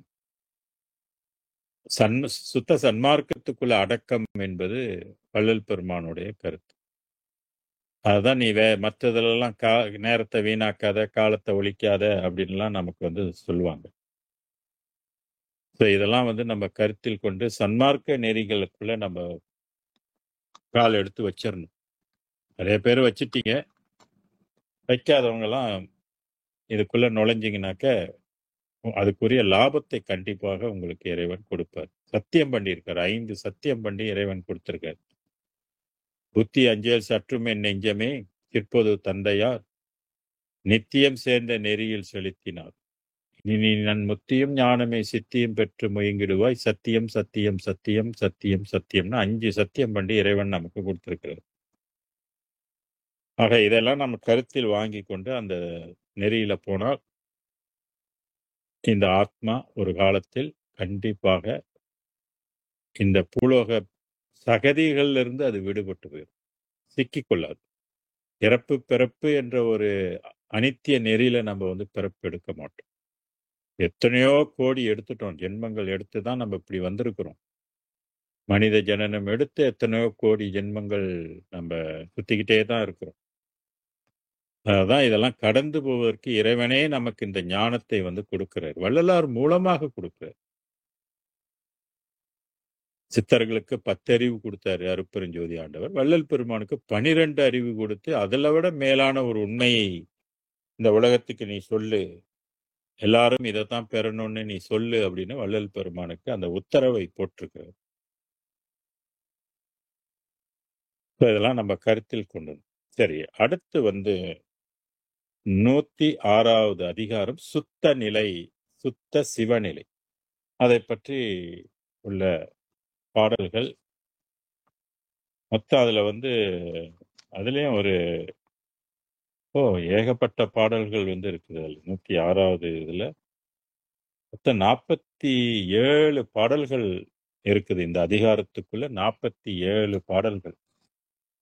இன்னைக்கு எல்லாம் 47 நம்ம முடிக்க முடியாது. இன்னைக்கு வந்து முதல் பாடத்தை நம்ம தொடங்கி அடுத்தடுத்து உள்ள பாடங்கள், அடுத்தடுத்து உள்ள வாரங்கள். இன்னும் 2 வாரத்துக்கு கிளாஸ் இருக்காது. ஏன்னா ஆடி அமாவாசை வர்றதுனால ஊருக்கு போறோம். அங்க நிறைய பணிகள்லாம் இருக்குது. ஏன்னா பல்லாயிரம் பேர் சாப்பிடக்கூடிய ஒரு புண்ணியத்தை செய்ய போறதுனால இந்த 2 வாரத்துக்கு கிளாஸ் ஓடாது. அதுக்கப்புறம் வந்த பிற்பாடு வழக்கமாக நம்ம வந்து தொடங்கலாம். அதை எப்போதும் கருத்தில் வைத்துக் கொள்ளுங்க. இப்ப 1483 கண்ணிற் கலந்தான் கருத்திற் கலந்தான் என் எண்ணிற் கலந்தே இருக்கின்றான். பண்ணிற் கலந்தான் என் பாட்டிற் கலந்தான் உயிரில் கலந்தான் கருணை கலந்து. எல்லாம் கலந்து கலந்து கலந்து கலந்து அப்படின்னே சொல்வார். அப்ப இதுல இருந்து என்ன தெரியும்? இறைவன் வந்து நம்மளோட வந்து கலக்க வேண்டும். அந்த கலப்பதற்கு தான் பேரு சிவ யோகம் என்று பெயர். திருவிளங்க சிவ யோக சித்தியெல்லாம் விளங்க. அப்ப சன்மார்க்கத்துல சிவ யோகம் அப்படின்னு ஒண்ணு இருக்கு. சிவ யோகம் சித்திக்காமல் அவனுடைய அருள் நமக்கு காரியப்படாது. மும்மலங்களை இருந்தெல்லாம் வெல்ல முடியாது. எல்லாம் செயல் கூடும் சொன்னதெல்லாம் பலிக்காது. ஏன்னா அவன் கலக்கலையா? கலக்கலைன்னா அசுத்த வெளி, கலக்கலைன்னா அசுத்த நடம், கலக்கலைன்னா நம்ம பூலோகவாசி, கலக்கலைன்னா நம்ம அந்த சூரிய சந்திரருக்கு உட்பட்டு வாழ்றோம். சூரிய சந்திரர்கள் நம்ம இயக்குது. அதனால இறைவன் வந்து கலப்பதற்கு நம்ம யோகம் இருக்கணும். யோகம் நமக்கு சித்திக்கணும். அதுக்கு தவம் இருக்கணும். இந்த யோகம் எப்படி சித்திக்கும் அப்படின்னா ஜீவகாருண்யம் இருந்தால் தான் சித்திக்கும். ஜீவகாருண்யம் இல்லைன்னா சித்திக்காது. திருப்பி திருப்பி சொல்றேன், சன்மார்க்கம் என்பது உயிர் கருணையை வளர்த்துக் கொள்வதே தவம். அதுக்கெல்லாம் உங்களுக்கு சாட்சி பாடல்கள்லாம் இருக்குது. வள்ளலார் என்ன செய்தார்? நோவாது நோன்பு எனைப்போல் நோற்றவரும் எஞ்ஞான்றும் சாகா வரம் எனைப்போல் சார்ந்தவரும் தேவா நின் பேரருளை எனைப்போல் பெற்றவரும் இவ்வுலகில் யார் உலர் சற்றே நீ யாரு? 10:25 போனீங்கன்னா இந்த பாடல் இருக்கு. யார் இருக்கிறாங்கன்னு கேட்பாரு. கருவில் கலந்த துணையே என்று வள்ளல் பெருமான் பாடுறாரு. பாடியிருக்கிறாரு. நீங்களாம் கேட்டிருப்பீங்க. மலையூர் சதாசிவம் ஐயா ரொம்ப அருமையாக இந்த பாடலை வந்து உருக்கத்தோடு பாடியிருப்பார். இறைவன் வந்து நம்மளோட கலக்கணும். அப்ப நம்மட்ட ஒழுக்கம் நிலைக்கணும். 4 ஒழுக்கங்களை சொல்றாரு. நீங்க 4வது ஒழுக்கத்துக்கு போக வேணாம். அது அருளால் மட்டும் தான் சாத்தியப்படும். மற்ற இந்திரிய ஒழுக்கம்லாம் நம்ம தான் கடைப்பிடிக்கணும். கரண ஒழுக்கம்லாம் நம்ம தான் கடைப்பிடிக்கணும். ஜீவ ஒழுக்கங்கள்லாம் நம்ம தான் கடைப்பிடிக்கணும். ஆன்ம ஒழுக்கம் அருளால் நமக்கு தரப்படுகின்ற ஒரு நிலை. ஆக இறைவனை நாம் வந்து சிந்திக்கணும். இந்த கண்ணு இறைவனை பார்க்குதா? இல்ல. இப்ப எதெல்லாம் கொண்டு எந்தெந்த பொறிப்புலன்கள் எல்லாம் கொண்டு பார்க்க முடியாது என்பது அட்டகத்துல நம்ம படிச்சிருக்கிறோம்.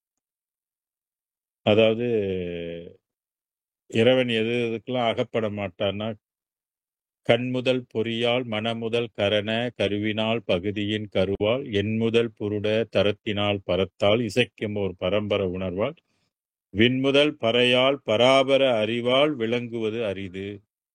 விளங்கிக் கொள்ள முடியாது. கண்ணு கொண்டு பார்க்க முடியும். இங்க என்ன சொல்றாரு? கண்ணீர் கலந்தான்றாரு.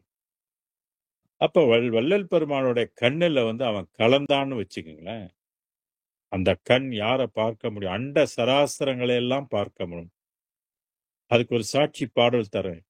அண்டகோடி காணும் கண்கள் எய்தியே அண்டம் கோடி காணும் கண்கள் எய்தினேன்.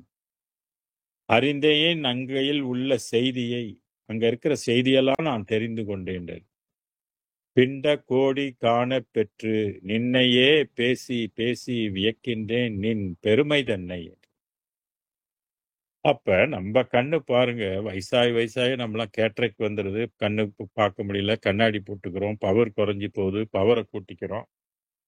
500, 700ன்னு போட்டா தான் கண்ணு ஏதோ ஓரளவுக்கு தெரியுது. கண்ணு நல்லா தெரியும் போதே சில பேருக்கு கண்ணு தெரிய மாட்டேங்குது. உனக்கு என்ன கண்ணு தெரியலையான்னு நம்ம திட்டுறோம். இப்படி இந்த கண்ணு வந்து மாமிச கண்ணு. இதுக்கு ஒரு லிமிட் தான் இருக்குது. அதுக்கு தூரமோ, சூட்சமமோ எல்லாம் பார்க்க முடியாது. அதான் இரத்த பரிசோதனை. இரத்தத்த வெளியில எடுத்து பார்த்து அதுக்குள்ள என்ன பிரச்சனை இருக்குன்னு யாரும் சொல்ல முடியாது. உடனே லேப்புக்கு அனுப்புவாங்க. லேப்புக்கு எடுத்துவிட்டு அங்க ஒரு பெரிய பூத கண்ணாடிலாம் வச்சு அதுக்குள்ள என்ன இருக்குன்னு பார்த்து நமக்கு ஒரு ரிசல்ட் குடுப்பாங்க. அப்ப நம்ம கண்ணுக்கு வந்து நுண்பொருள்களை பார்க்க முடியாது. அது பிறப்பு ஒம்னி பிரசன்னா இருக்கக்கூடிய பொருள்களை எல்லாம் நம்ம கண்ணுக்கு சக்தி இருக்கான்னா இல்ல. ஆனா வள்ளல் பெருமானோட வாழ்வு அப்படி இல்ல. வள்ளல் பெருமானோட கண்ணு அப்படிப்பட்ட அது பயோனிக் ஐ. கண்ணுல வந்து கலந்துருச்சு அந்த ஒளி அப்படி சொன்னாக்கா, அந்த கண் வந்து அண்ட சராசரங்களையும் பார்க்கும். எவ்வளோ நுண்ணிய பொருளை அது பார்க்கும் தெரியுங்களா? சும்மா ஒரு இதுக்கு சொல்றேன் கேளுங்க. பசுமாட்டினுடைய ஒரு ரோமத்தை எடுத்து 100ஆ பிளந்தால், அந்த 100லை ஒன்றை எடுத்து 1000மாக பிளந்து, 1000லை ஒன்றை எடுத்து 1,00,000 கூறு போட்டு, அந்த 1,00,000லை ஒன்றை எடுத்தால் பராபரை அறிவு கொண்டு தெரியும். பராபரை உலகம் தெரியும். அந்த ஒன்றை இன்னும் 1,00,00,000 கூறு போட்டீங்கன்னாக்க அருட்பெரும் ஜோதி உலகம் தெரியும். அததான் எச்சபை பொது என இயம்பினர் அறிஞர்கள் அச்சபை இடம் கொள்ளும் அருட்பெரும் ஜோதியினர். ஆறாந்த நிலைக்கும் எட்டி நின்று பார்ப்பதற்கும் எட்டாதே தோழி அப்படின்னு சொன்னாரு. இதுவரையில சித்தர்களுக்கு கூட 10 அறிவு கொண்டு கூட அவரை அருட்பெருஞ்சோதி உலகத்தை அவர்களால் அணுவளவு கூட பார்க்க முடியும். அப்படிப்பட்ட உலகத்தை வள்ளல் பெருமான் கண்ணுக்கு தெரியுதுன்னாக்க என்னன்னு சொல்றது? அது எவ்வளவு நுண்ணிய பொருளை அவர் கண் பார்க்குது. அப்ப வள்ளலாரோட பெருமை உங்களுக்கு தெரியணும். பல கோடி சூரிய பிரகாசம் கொண்டு அவருடைய வலது கண் வந்து வீசும். சந்திரனுடைய பிரகாசம் போல அவருடைய இடது கண் வந்து பிரகாசிக்கும். அதான் இங்க சொல்றாரு, கண்ணீர் கலந்தான் அப்படின்னு சொல்றாரு. நான் கண்ணில் மட்டுமா அவன் கலப்பான்? இப்ப சில பேர் கண்ணீர் கலந்தான கண்ணை பார்த்துட்டு இருப்பாங்க. அப்படி இல்லை. அது கண்ணில் வந்து கலப்பதற்கு முன்பே இன்னும் மனதுல கலக்கும், ஆன்மாவில கலக்கும், உயிர்ல எல்லாம் கலக்கும். அப்புறம் தான் கண்ணுல எல்லாம் கலக்கும் அது. ஆக கண்ணீர் கலந்தான், கருத்திற் கலந்தான். கருத்து என்பது எண்ணம். அந்த எண்ணத்திலே இறைவன் வந்து கலந்து கொண்டான்னு சொல்றாரு. அப்ப வள்ளல் பெருமானோட எண்ணம் எல்லாம் என்ன எண்ணமாக இருக்கும்? எல்லாமே அருட்பெரும் ஜோதி எண்ணம் என்னவோ அதே எண்ணம் தான் இவருக்கும் இருக்கு. அருட்பெரும் ஜோதி எந்த அளவுக்கு கருணையோ அந்த அளவுக்கு கருணை இவருக்கும் இருக்கு. அதனால கருத்திற் கலந்தான். அதான் எனது கருத்து தரத்தில் உயர்ந்தது என்று மெய்யருள் வியப்புல சொல்லியிருப்பார். ரொம்ப தரமான கருத்து. சில பாடல்கள் வந்து நின் கருத்தை அறிந்திலனே, நின் கருத்தை அறிந்திலனேனே சொல்லுவாரு. இங்க கருத்திற் கலந்தான் சொல்லுவாரு. அப்ப இறைவன் கருத்தில் கலந்துட்டா அவங்க கருத்துல எண்ணத்துல வந்து எல்லாமே விளங்கும். என் எண்ணிற் கலந்தான் சொல்லுவார். கருத்திலையும் கலந்தான், எண்ணத்திலும் கலந்தான். அதனாலதான் எண்ணங்கள் வந்து ரொம்ப எப்போதும் இறைவனை நாம் எண்ணிக்கொண்டே இருக்க வேண்டும் சொல்வார். சில பாடல்கள் அவர் எண்ணியனால அவருக்கு வந்து எண்ணிய எண்ணியர் எண்ணியாங்கு ஏதலால் எண்ணியார் திண்ணியராக பெறின்னு திருக்குறள். அதுபோல எண்ணம் பழித்ததுன்னு சொல்வார். தான் எண்ணிய எண்ணம் பழித்தது. எண்ணம் ரொம்ப ரொம்ப முக்கியம். எண்ணிற் கலந்தே இருக்கின்றான். பண்ணிற் கலந்தான். பண் இசை. என்னுடைய இசையில் அவன் கலந்தான் அப்படின்னு சொல்றாரு. என் பாட்டிற் கலந்தான். வள்ளல் பெருமானுடைய அருட்பா சமரச வேத நூல் இருக்கு இல்லையா? நம்மலாம் அருட்பா அருட்பான்னு சொல்லிட்டு இருக்கேன். வள்ளலார் அருட்பான்னு சொல்ல மாட்டாரு. அது சுத்த சன்மார்க்க வேத நூல் சொல்வார். ஏன்னா எல்லாமே பாடல்கள் தானே. அதான் தெருட்பாடல் உவந்தனையும் சிவமாக்கும் தெய்வம் சிற்சபையில் விளங்குகின்ற தெய்வம் அதே தெய்வம். இந்த பாட்டை படிச்சாலே நம்மளுடைய உள்ளத்துல வந்து ஒரு மாற்றத்தை ஏற்படுத்தும். சில வைப்ரேஷனை வந்து மாற்றம் ஏற்படுத்தும். இந்த பாட்டுக்கு அப்படிப்பட்ட ஒரு பவர் இருக்கு. எப்படி மந்திரத்துக்கு பவர் இருக்குதோ அதே போல பாட்டுக்கும் மேலும் அந்த வேதத்துக்கே ஒரு பவர் இருக்கு.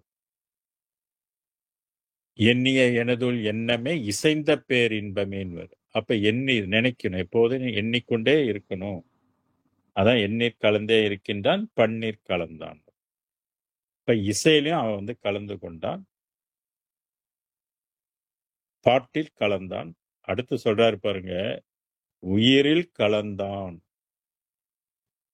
இந்த உயிர்ல கலக்கிறது இருக்குதே, அதெல்லாம் சாதாரண விஷயம் கிடையாது. உயிர்ல வந்து எப்பொழுது கலக்கின்றதோ எல்லா ரெக்கார்டும் பதிவுகள் இதுவரையில எத்தனை ஜென்மத்தினுடைய பதிவுகள் இருந்தாலும் சரி, எத்தனை கோடா கோடி பதிவுகள் இருந்தாலும் சரி, ட்ரில்லியன் கணக்கான பதிவுகள் உங்களுக்குள்ள இருந்தாலும் சரி, அது நல்ல பதிவா இருந்தாலும் சரி, இல்ல தீய பதிவாக இருந்தாலும் சரி, அது புண்ணிய இதா இருந்தாலும் சரி, பாவமா ரெண்டுமே பிறப்புக்கு வித்து. ஆக எல்லா பாவங்களையும் இந்த உயிர்ல கலக்கும் போது அது ஆட்டோமேட்டிக்கா டிலீட் ஆயிரும். நீங்க உங்க போன்ல வந்து சில மெசேஜ் எல்லாம் டிலீட் பண்றீங்களே, வேணானது லோடிங் ஆயிடுச்சுன்னா டிலீட், தேவையில்லாதெல்லாம் டிலீட், படங்களை டிலீட் பண்ணிடுறீங்க, மெசேஜ்கள் எல்லாம் டிலீட் பண்றீங்க இல்லையா? அது மாதிரி இந்த உயிர்ல வந்து கலக்கும் போது ஒரு ஸ்பெஷாலிட்டி என்னன்னு கேட்டீங்கன்னாக்க, நம்ம உயிரில் பதியப்பட்ட பதிவுகள் எல்லாமே வந்து ஜீரோவுக்கு வந்துடும். அப்ப வினை இல்லை. வினை இல்லைன்னா உங்களுக்கு மீண்டும் பிறப்பு இல்லை. அதான் உயிரில் கலந்தான். உயிர்ல கலக்கிறது சாதாரண விஷயம் இல்லை. அப்ப உயிர்ல கலந்தா கண்டிப்பா மனதிலையும் கலக்கணும் இல்லையா? அகம் அகப்புறம், புறம் புறப்புறம் என்று சொல்லப்படுகின்ற 4 இடத்துலையும் ஆன்மாவிலையும் அவன் வந்து புகுந்து கொள்கின்றான். இது வந்து முழுக்க முழுக்க யோகம் சார்ந்த ஒரு பாடல். அது சுத்த சிவநிலைக்கு கலக்கணும். கலந்தாதான் அந்த சுத்த சிவநிலையை நாம் அடைய முடியும். உயிரில் கலந்தான் கருணை கலந்து. இந்த கருணை வந்து கலக்குது பாருங்க. பெருங்கருணை இல்லையா? பெருங்கருணை வந்து நம்மளோட கலந்ததுன்னு வைங்க, எப்படி இருக்கும் நம்மளுடைய மனம்? எப்படி இருக்கும்? நமக்கும் கருணை வந்துடும் இல்லையா? இப்ப கருணை பழகுறோம், முயற்சி செஞ்சு பழகுன்றாரு. முதல்ல நீ பழகு, அப்புறம் நான் வந்து உனக்கு உதவி பண்றேன், நான் என்னோட கருணையை நான் உனக்கு கொடுக்கறேன் அப்படின்னு சொல்றாரு. முதல்ல சிறு கருணையை, உயிர்களுக்கு நீ கருணை காட்டுன்றாரு. நீ உயிர்கள் எல்லாம் கொன்று அடிச்சு சாப்பிட்டுக்கிட்டு இருக்காத, அதப்பட நான் வந்து கலக்க முடியாது. முதல்ல உயிர்கள் பால் நீ கருணை காட்டு. எல்லா உயிர்களிலும் நான் தான் இருக்கிறேன். என்னை நீ நினைத்து அந்த உயிர்கள் படுகின்ற துன்பம், துயரங்கள் அதெல்லாம் நினைச்சு நீ வருத்தப்பட்டு என்கிட்ட பிரார்த்தனை பண்ணு. அந்த மாதிரி பண்ணி பண்ணி பண்ணி உன் கருணையை நீ வளர்த்து கொள்ளு என்று நமக்கு விதிக்கப்பட்டிருக்கு. அதனால்தான் கருணையே கடவுள் வழிபாடு என்று வள்ளல் பெருமான் நமக்கு சாற்றுகின்றார். கதியை சொல்லல. கதி செய்யுங்க, மூச்சு பயிலுங்க, மூக்க பாருங்க, ஆக்சிஜனை இழுத்து இழுத்து விடுங்க, சூரியகலையில பண்ணுங்க, சந்திரகலையில பண்ணுங்க, இத்தனை மினிட்ஸ் அடக்குங்க, இத்தனை மினிட்ஸ் விடுங்க, கும்பகம் இப்படி செய்யுங்க, ரேசகம் இப்படி செய்யுங்க அப்படின்னு சொல்லியிருக்காங்களா சித்தர்கள் சொன்ன மாதிரி? அப்படின்னா இல்ல. ஆனா கருணையை பற்றியே சொல்றாரு. அதான் இங்கே கருணை கலந்துன்னு சொன்னார். கருணையும் வந்து கலக்க வேண்டும்.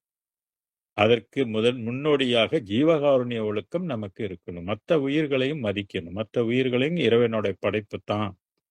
அந்த உயிர்களை கொல்வதற்கு நமக்கு உரிமை இல்ல. அந்த உயிர்களுக்கு நம்ம உணவு கொடுப்பது நமக்கு ஒரு கடமையாக இருக்குது. அது ஒரு புண்ணியமாக இறைவன் எடுத்துக்கொள்றான்னு நினைச்சு, வாயில்லாத ஜீவன்களை வந்து கொல்லாமல், அதுங்களுடைய பசிக்கு உணவு கொடுக்கணும்.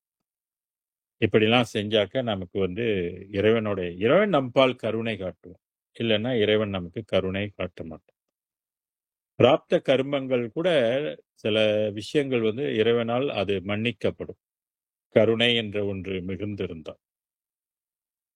இந்த பாடலோட நான் இன்றைக்கு நிறைவு செய்கின்றேன். அடுத்த 2 வாரத்துக்கு அப்புறம் ஆகஸ்ட் மாசத்துல வரக்கூடிய செவ்வாய்க்கிழமைகளை நம்ம மீண்டும் சந்திப்போம். இந்த சுத்த நிலை பாடத்தை வந்து நல்லா ஆழ்ந்து நம்ம சிந்திப்போம். இதுக்குள்ள விளக்கத்தை எல்லாம் நம்ம வந்து தெரிஞ்சு அதை கடைப்பிடிப்போம். மீண்டும் உங்களுக்கெல்லாம் நான் சொல்லிக் கொள்கின்றேன். வருகின்ற 24ஆம் தேதி ஆடி அமாவாசை அன்னதான விழா. இது பாபநாசத்தில், அதாவது பார்டர், கேரளாவோட பார்டர்ல இருக்கக்கூடிய அந்த பாபநாசம் திருநெல்வேலி டிஸ்ட்ரிக்ட் அங்கே வந்து நடைபெறுது. யாரும் வரவங்க அங்க வந்து அந்த நேரடியா அதுல வந்து கலந்து கொள்ள உங்களுக்கு இதையே அழைப்பாக நான் விடுக்கிறேன். அதே நேரத்தில் அந்த விழா சிறப்பாக நடைபெறுவதற்கு உதவி செய்யக்கூடியவர்கள் உங்களுடைய பணத்தை வங்கியின் மூலமாக செலுத்தி இந்த புண்ணியத்தை நீங்கள்லாம் பெற்றுக்கொள்ளுங்கள்.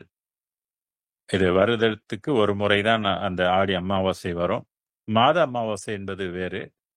ஆடி அமாவாசையோட அது பெரிய அமாவாசைன்னு சொல்லக்கூடிய. ஆக இந்த விழாவில் நடக்கக்கூடிய பெரும் புண்ணியம் உங்களை சார வேண்டும் என்று விரும்பி இத்துடன் முடித்துக்கொண்டு அடுத்த 2 வாரம் கழிந்து உங்களை ஆகஸ்ட் மாசத்துல மீண்டும் சந்திக்கின்றேன். நன்றி, வணக்கம், வாழ்க.